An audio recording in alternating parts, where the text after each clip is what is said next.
हम लोग सुंदरकांड पर चर्चा कर रहे हैं। सभी को जय सिया राम। जय श्री राम। म्यूट कर लीजिए प्लीज।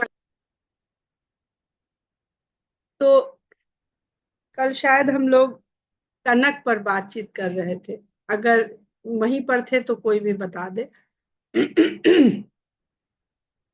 जी दीदी, कनक की पे थे। और हमें लगता है कनक पर बात करते हुए हम लोगों ने पांचों तत्वों के उसमें समावेश की भी बात कर ली थी। आज हम लोग उसी दिशा से स्वर्ण तक पढ़ेंगे। और क्योंकि पांच तत्व यानी तत्व हमने उसमें शामिल किए थे, जिनको भूत आदि तत्व भी कहते हैं, भौतिक तत्व भी कहते हैं। भौतिक संसार जिसकी फिजिकल बॉडी होती है उनको भौतिक संसार कहा जाता है उसे। पर जैसा रूप भूत आदि तत्वों से दिखता है, बनता है, उसका स्वरूप वो नहीं होता है। तो आज रूप और स्वरूप की बात करते हुए तत्व की बात करेंगे और वहां से स्वर्ण तक जाने का प्रयास करेंगे। कुछ समझ में आता है, कुछ कहना चाहते हैं, पता नहीं नीरस लगता है कि इंटरेस्टिंग लगता है, समझ में आता है कि नहीं समझ में आता है, उससे भी हम अनजान हैं। पर कुल मिला के ये पा रहे हैं कि आप लोगों से चर्चा करते समय खुद के भीतर की जिज्ञासा इतनी बढ़ गई है कि उसके लिए जैसे दिन रात मन में चलता रहता है एक चिंतन। और भगवान कहीं ना कहीं से कुछ ऐसे लेख, कुछ ऐसी बात वो मेरे सामने लाते रहते हैं कि वो जो चल रहा होता है भीतर, और उसका उसमें मुझे कोई ना कोई दिखता है, उसमें उसकी व्याख्या दिखती है जो समझ आती है। तो तत्व जो है जिसको हम भूतादि तत्व कहते हैं, जो पांच तत्व मुख्य रूप से हम लोग पढ़ते हैं अपने वेद के द्वारा, अध्यात्म के द्वारा, तो इनका एक रूप होता है। और उन तत्वों से जितने भी वस्तुएं बनती हैं उनका भी एक रूप होता है।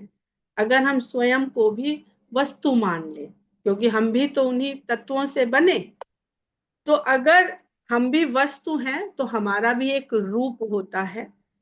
और रूप की हम बात करें तो भगवान कृष्ण गीता में या गोस्वामी जी मानस में कथा के द्वारा और भगवान कृष्ण उपदेश के द्वारा अर्जुन को रूप और स्वरूप ही तो समझाने का प्रयास कर रहे हैं कि रूप और स्वरूप। रूप जो है वो वाह्य है, जो बन गया तत्वों के द्वारा, जैसा दिख रहा है। और स्वरूप जो आंतरिक होता है, आंतरिक होता है या वास्तविक होता है। इसका मतलब अगर स्वरूप वास्तविक है तो रूप क्या है, वो अवास्तविक है। अब क्यों अवास्तविक है रूप, और स्वरूप क्यों वास्तविक है, इसको हम समझें तो रूप वास्तविक हो तो सदा वैसा ही बना रहे, पर रूप नित्य बदलता है। एक बच्चा जन्म लेता है तो अगले घंटे ही उसकी त्वचा बदल जाती है, हर अगले दिन बदलता है। ये सब लोग जानते हैं कि रूप नित्य बदलता है, इसलिए वो वास्तविक नहीं है, अवास्तविक है। और भगवान कृष्ण भी जो बात हम कहना चाह रहे हो सकता है वहां तक पहुंच सके। तो जो वास्तविक है वो अपरिवर्तनशील है, और जो अवास्तविक है वो परिवर्तनशील है। बहुत सीधे सीधे हम समझ रहे हैं। तो रूप परिवर्तनशील है इसलिए अवास्तविक है। स्वरूप जो हम नहीं देखते हैं, जो नहीं जान पाते हैं, जो भूल गया है, विस्मृत है, देख नहीं पा रहे हैं, वही अपरिवर्तनशील है। यानी वस्तु का सच्चा स्वरूप जो है वो नहीं बदलेगा। तो ऐसी ही बात तो कृष्ण गीता में कह रहे हैं। बदलने का अर्थ क्या है, वो मरेगा भी नहीं। बदलने की प्रक्रिया है कि मर जाता है। पर अगर नहीं यही बात वो आत्मा के लिए कह रहे हैं, तो अब ये भूतादि तत्व और आत्मा, इसके संबंध को समझने का प्रयास करते हैं। और इसमें सुंदरकांड का ही सारा है, आधार वही है। तो अगर हम बात करें कि वस्तु बनती काहे से है, तो वस्तु पदार्थ से बनती है, कोई ना कोई पदार्थ। और पदार्थ जो होता है, अगर हम लोग बेसिक भी पढ़ाई करने जाते हैं विज्ञान विषय की, तो हम उसमें रूप रस गंध, ये उसके गुण से उसे पहचानना पहले पहले यही सिखाया जाता है कि देखो, सूंघो, देखो यानी परखो, सूंघो और स्वाद से। तो वो वहां तो ऐसे ऐसे लेबोरेटरी में पदार्थ होते हैं कि हम हर को चख नहीं सकते, पता नहीं क्या हो।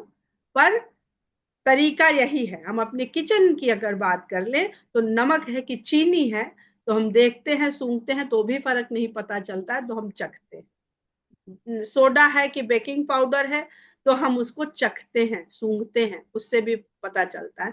तो यानी पदार्थ के भीतर एक गुण होता ही होता है, और वो उस गुण के आधार पर ही बिहेव भी करता है और रिएक्ट भी करता है। तो हमारे भीतर जो हम लोग इतने दिन से सत रज तम गुण की बात कर रहे हैं, तो इन गुण के कारण ही हम बिहेव भी करते हैं, यानी व्यवहार भी करते हैं और प्रतिक्रिया भी करते हैं। जब एक छोटा सा तत्व, एक छोटा सा पदार्थ, तो हमारे भीतर तो बहुत सारा पदार्थ सम्मिलित है। अब पदार्थ को क्या कहते हैं? मैटर। अब मैटर जैसे ही बात करते हैं, तो अगर आप थोड़ा सा भी विज्ञान का आपको जरा सा भी अंदाजा हो, तो अल्बर्ट आइंस्टीन ने एक सूत्र दिया था, सारी दुनिया उसे जानती है, E = mc²। अब ये देखिएगा कि जो हमारा वेद बता रहा है एक अलग टर्मिनोलॉजी से, वही आधुनिक विज्ञान, विज्ञान इसीलिए गोस्वामी जी विज्ञान कहते हैं इसे, बाल ज्ञान नहीं कहते, विज्ञान कहते। तो ई है उसमें एनर्जी यानी ऊर्जा, और एम है मास, और सी है स्पीड ऑफ लाइट, अगर हम सही कह रहे हैं तो। अब यहां से हम देखते हैं कि एनर्जी ही तो है जो बराबर हो रही मास क्या है? मास किसी मैटर, पदार्थ का द्रव्यमान है। ये थोड़ा सा जिनको साइंस का होगा, हम इसलिए ज्यादा नहीं कहेंगे। अब इसको मोटा मोटा यूं समझ लेते हैं कि किसी भी चीज का वेट और मास अलग अलग होता है। इसको मोटे तौर पे समझाया जाता था कि 1 किलो रुई और 1 किलो लोहा, इनका वेट बराबर है लेकिन मास अलग है। पदार्थ की मात्रा कितनी है उस पर मास डिपेंड करता है। बहुत बहुत सीधी बात में हम बताना चाह रहे हैं। तो इसका मतलब क्या दिख रहा है कि एनर्जी तो कन्वर्ट हो जा रही है मैटर में।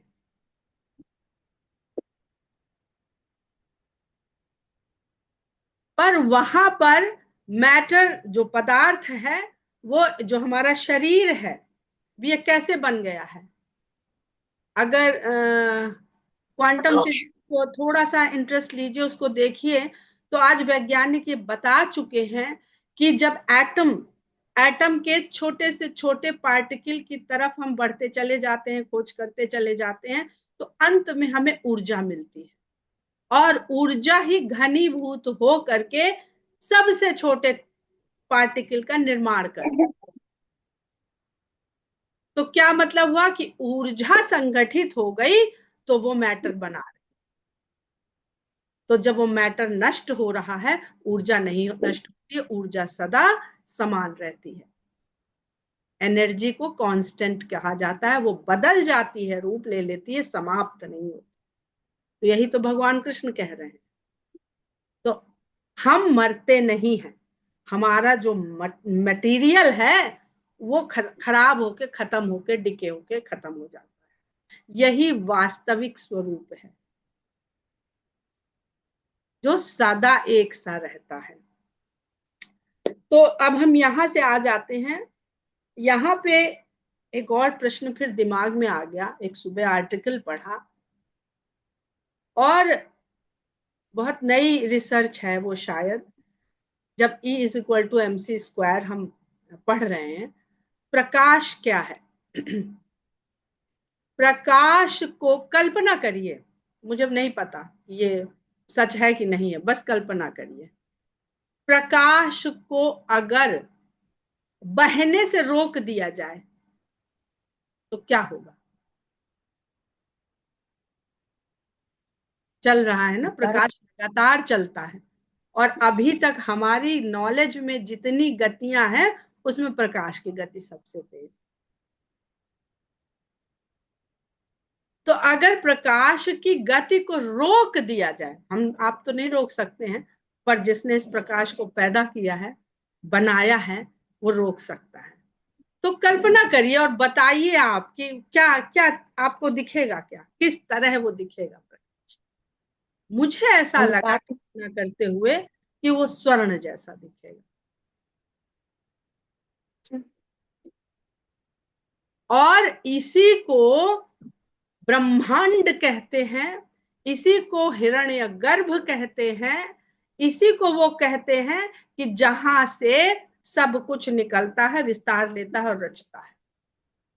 प्रकाश की भी तो जब कुछ भी नहीं था, हम लोग पढ़ रहे हैं इन दिनों तो समझ रहे हैं, अंधकार को भी समझने का प्रयास कर रहे हैं, यानी प्रकाश भी तो कहीं से आया है। और यहाँ पर एक और शब्द बड़ा अच्छा, कल उस पर थोड़ा जांच पड़ताल करी जब हम लोग आकाश की बात पढ़ कर रहे थे, तो अंतरिक्ष। अब अंतरिक्ष शब्द की व्युत्पत्ति क्या है? अंतर और ईक्ष। अंतरिक्ष, अंतर हम सब जानते हैं, और इक्ष मतलब दृष्टि। अगर हम इसको साधारण भाषा में कहें तो अंतरिक्ष है अंतर्दृष्टि। अंतर्दृष्टि करते हैं तो पहले अंतरिक्ष में प्रकाश नहीं है। जब हम आंख बंद करते हैं तो अंतर्दृष्टि होते हैं, तो हम कहाँ होते हैं उस समय? अंतरिक्ष में होते हैं, अपने भीतर के अंतरिक्ष में। इसीलिए हमारे वेद यत पिंडे तत् ब्रह्मांडे कहते हैं। दो इक्ष हैं, इक्ष्वाकु वाला इक्ष है ईख, और जो अंतरिक्ष में इक्ष है, वो छोटी और बड़ी का फर्क है वहां पर, वो दृष्टि है। उसका अर्थ दृष्टि है। एक संस्कृत की डिक्शनरी से कल हमने इसको, बहुत चल रहा था दिमाग में, तो इस शब्द को जानने का प्रयास किया। सही जान पाए कि गलत, ये भी हमको कंफर्म नहीं है, पर जितना उससे समझा उससे मेरी सोच को ये दिशा मिली। अंतरिक्ष आकाश में है, यानी अंतरिक्ष में प्रकाश नहीं है, तो प्रकाश तो कहीं और है। वो कहीं और कहाँ है? वही हमें अपने भीतर, जो स्वयं प्रभा, स्वयं प्रभा। और सूर्य को क्या कहते हैं? प्रभाकर। और क्या हो जाता है सूर्य के आने से? प्रभात।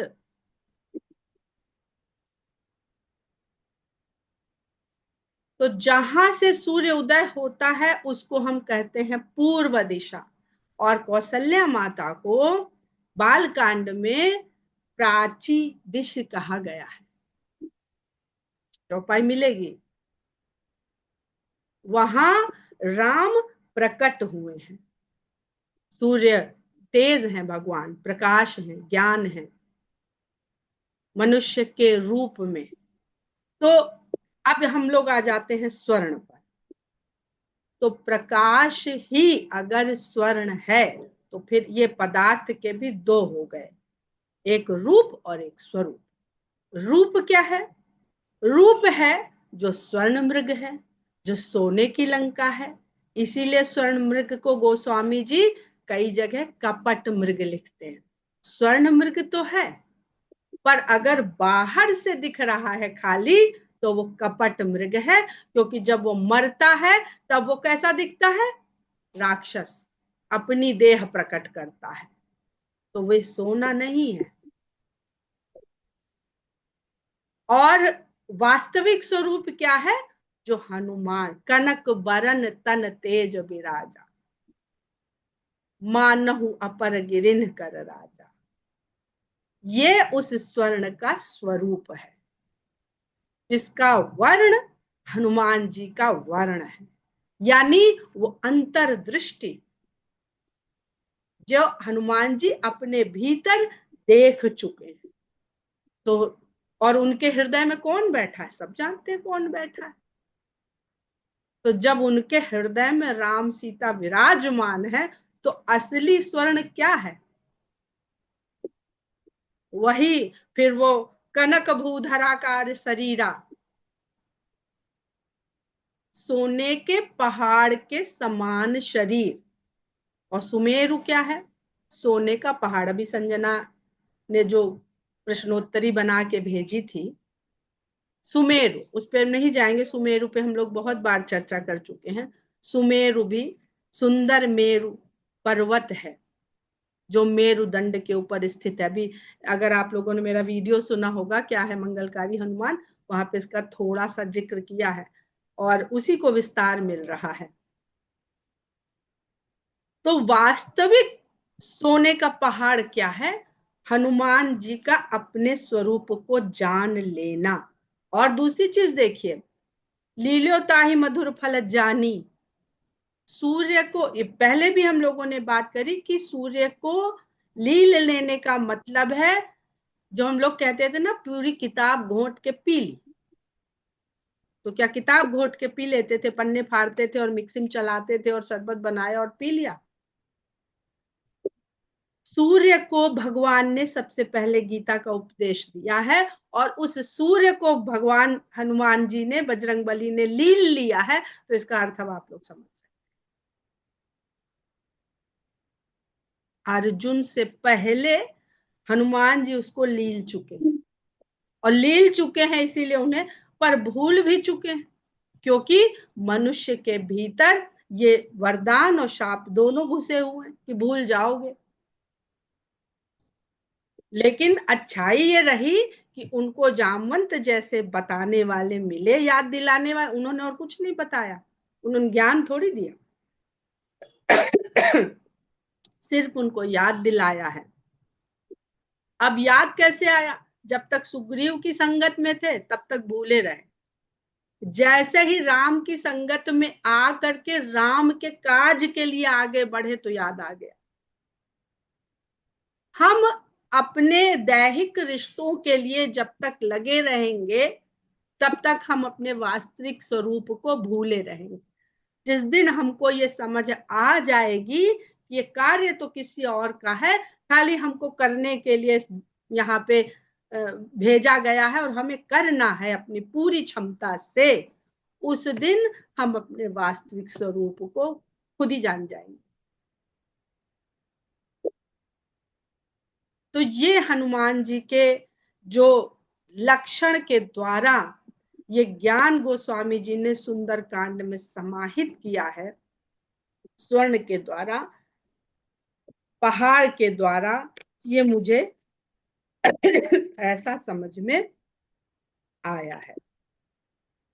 और भी बहुत सारी चीजें हैं। अगर हम स्वर्ण की अब बात करें मानस की कथा में, तो हिरण्यगर्भ और हिरण्याक्ष ये बालकांड में आ जाते हैं, जो स्वर्ण के उसी बाहरी रूप के बारे में बताते हैं। तो बाहरी रूप क्या है? इसी तरह अहंकार में भर जाता है जीव, और जैसा हिरण्यकश्यप और हिरण्याक्ष, कनक दृष्टि, अक्ष माने आंख, और हिरण्यकश्यप माने विलास का जीवन, विलासिता का जीवन। जिसके पास इतना सोना होएगा वो काम थोड़ी करेगा जाके, विलासिता, पड़े पड़े सोएगा। कश्यप माने तकिया भी होता है शायद, दो दो अर्थ पढ़े थे कभी। और अक्ष, अक्ष तो बंद हो गई, दोनों भाई है ना, तो अक्ष बंद हो गई यानी ज्ञान के चक्षु बंद। एक तो है भी, तो देखते क्या है? सोने को ही देखते हैं, वैभव को देखते हैं, भौतिक सुख को देखते हैं, दैहिक सुख को देखते हैं। तो हिरण्यकश्यप, हिरण्याक्ष और रावण, ये सब वही संसार के लोग हैं जो इस भौतिक तत्व, जो सबसे महंगा तत्व है सोना, उसको देखते हैं, पर अपने भीतर का जो स्वर्ण है उसको नहीं देख पाते हैं कभी कभी। और फिर दोबारा स्वर्ण का जिक्र आता है स्वर्ण मृग के रूप में, जिसको गोस्वामी जी कपट मृग, छल मृग और माया मृग कहते हैं। ये आप लोग के, अब इतने दिन से आप लोग सुन रहे हैं, समझ रहे हैं, तो आप समझ लेंगे कि वो क्या कहना चाहते हैं। फिर सोने की लंका, उसके बाद सोने की लंका आती है। तो ये तीनों जो सोने की चीजें हैं, ये बाहर से सोना है, भीतर से सोना नहीं है। और वहां भी सब सो रहे हैं। जब हनुमान जी जाते हैं तो सोने की लंका में सबको सोता पाते हैं। कुंभकर्ण ही नहीं सो रहा है, वो सबके कक्षों में जा जा कैसे ढूंढ रहे हैं, सो रहे हैं, तभी तो कोई नहीं देख पा रहे हैं हनुमान जी को। जगते हो तो पकड़ ना ले उन्हें, बंदी बना ले उन्हें। फिर कनक बरन तन तेज विराजा और कनक भूधरा कार शरीरा। तो जो हनुमान जी का शरीर है वो स्वरूप है, और जो मारीच का जो स्वर्ण मृग का शरीर है वो रूप है। रूप एक दिन बदल जाता है, स्वरूप कभी नहीं बदलता। कहीं नहीं दिखा नहीं। तो ये तो स्वर्ण की जो बात हो गई, उतनी बात स्वर्ण की हो गई। और प्रकाश और स्वर्ण का जो संबंध है, यहाँ पर भी अगर हम, गोस्वामी जी बार बार प्रकाश को ज्ञान का बिंब बनाते हैं। तो जिस तरह से हम देख रहे हैं, जो प्रकाश और स्वर्ण का संबंध हमको समझ में आ रहा है, वही संबंध तो गोस्वामी जी नहीं कहने का प्रयास कर रहे हैं प्रकाश के द्वारा और स्वर्ण के द्वारा। तो आज की जो चर्चा करना चाह रहे थे वो मेरी पूरी हो गई है। इसके अलावा बहुत सारी, जब 5 तत्व होते हैं तो 5 बहुत सारी चीजें हमारे शरीर में हैं जो 5 ही होती हैं। 5 कर्मेंद्रियां ही हैं, 5 ज्ञानेंद्रियां ही हैं, और 5 हमारे कोश भी हैं। ये शरीर जो है 5 ही कोश है, जिसमें अन्नमय, प्राणमय, मनोमय, ज्ञानमय और आनंदमय, ये 5 कोश होते हैं। और 5 ही वायु हमारे शरीर को हर समय चलाती हैं, हर समय चलाती हैं। ये 5 वायु हैं। सबसे पहली प्राण वायु, जो इस देह को, जो भौतिक भूतादि तत्वों से बना हुआ है, उसको जीवित रखती है। बहुत बढ़िया गाड़ी बना ली है, इंजन बढ़िया है, पर पेट्रोल नहीं डाला है तो चलेगी नहीं। तो प्राण वायु जो जीवित रखती है और शरीर की अवस्था को बताती है, और इसका स्थान हमारे शरीर में हृदय में होता है, अर्थात रक्त में होता है। और ये सब जानते हैं कि जो ऑक्सीजन हमारे शरीर में जाती है वो रक्त के द्वारा ही शरीर की एक एक कोशिका तक पहुंचाई जाती है। तो ये प्राणवायु है, इसका घर हमारे शरीर में हमारा रक्त, और बड़ा घर हृदय है। तो आप एक चीज और देखते चलिए कि गति और स्थिरता दोनों है। स्थिर रूप में हृदय में रह रहा है और गतिमान रूप में रक्त के साथ पूरे शरीर में बह रहा है। फिर है समान वायु, इसका काम है संतुलन बनाना, और इसका घर हड्डी में है। ये हड्डी में रहती है। फिर है उदान वायु, इसका काम है ऊपर की ओर ले जाना, ये हमारे स्नायु तंत्र में रहती है। एक है अपान वायु, इसका काम है नीचे ले जाना, ये शरीर के रस में रहती है। जो हमारे जितने रस निकलते हैं बाहर शरीर से, वो सब नीचे की ओर जाते हैं। पसीना बहता है नीचे जाता है, मूत्र नीचे जाता है। फिर है व्यान वायु, ये हमारी चर्बी और मांस मांस उसका कार्य करती है, उसको कार्य करने का बल देती है, क्षमता देती है। तो ये हमारी 5 वायु हैं जो हमारे भीतर वास करती हैं। और याद रखिए कि भगवान हनुमान जी को पवन पुत्र कहा जाता है। तो वो सारी पवन का पता नहीं क्या है, बहुत कठिन होगा, बहुत कठिन होगा, उतना हम व्याख्या नहीं कर पाएंगे। अभी तो बस मन और मस्तिष्क में उथल पुथल चल रही है। प्राणवायु के 2 आयाम होते हैं जिसको हम प्राणायाम कहते हैं। तो बहुत सब लोग प्राणायाम आजकल जानते हैं। तो हम देखते हैं कि रेचक, पूरक और कुंभक, ये 3 क्रिया होती है प्राणायाम की। एक में हम सांस खींचते हैं, कुंभक में हम रोकते हैं और पूरक में निकाल लेते हैं। यही प्रक्रिया है प्राणायाम की, और कुछ नहीं है। तो जब हम यानी प्राणवायु को हम देखते हैं, इसका 2 काम है, नियंत्रण और विस्तार। नियंत्रण और विस्तार, इसी को प्राणायाम कहते हैं। इसी को योगी लोग इस पे काम करते हैं और इसको संभाल के अपने पूरे शरीर की वायु बदलते हैं और कोष तक जाते हैं। और फिर यौगिक, बड़े बड़े योगी हो करके कुछ भी साध सकते हैं, जिसके लिए गोस्वामी जी कहते हैं कि राम के नाम के में इतनी क्षमता है कि योगी योग का भरोसा त्याग देते हैं। क्योंकि योग बहुत कठिन साधना है और जीभ से राम कह लेना ये सबसे सरल साधना। तो हम मनुष्य का स्वभाव होता है ना कि वो कठिन उसको अच्छा लगता है, सरल में मजा नहीं आती है। क्योंकि वहां उसका संतुष्टि होती है, उसको उसका अहंकार तुष्ट होता है कि हमने एक कठिन कार्य को साधा है। और 5 वायु के जो काम है वो भी इस प्रकार है कि प्राण वायु है, वो चेतना में रहती है, जागरण में हमको जागृत रखती है। और दूसरी जो है वो स्मृतियां सुरक्षित रखती है। देखिए, तो इन्हीं के बदलने से बीमारियां होती हैं। ये योगी लोग इसी इसी पे काम करते हैं, वो दवा ववा नहीं खाते हैं। पर हमारी जीवन शैली वो नहीं है, तो हम ये करने ना लग जाएं।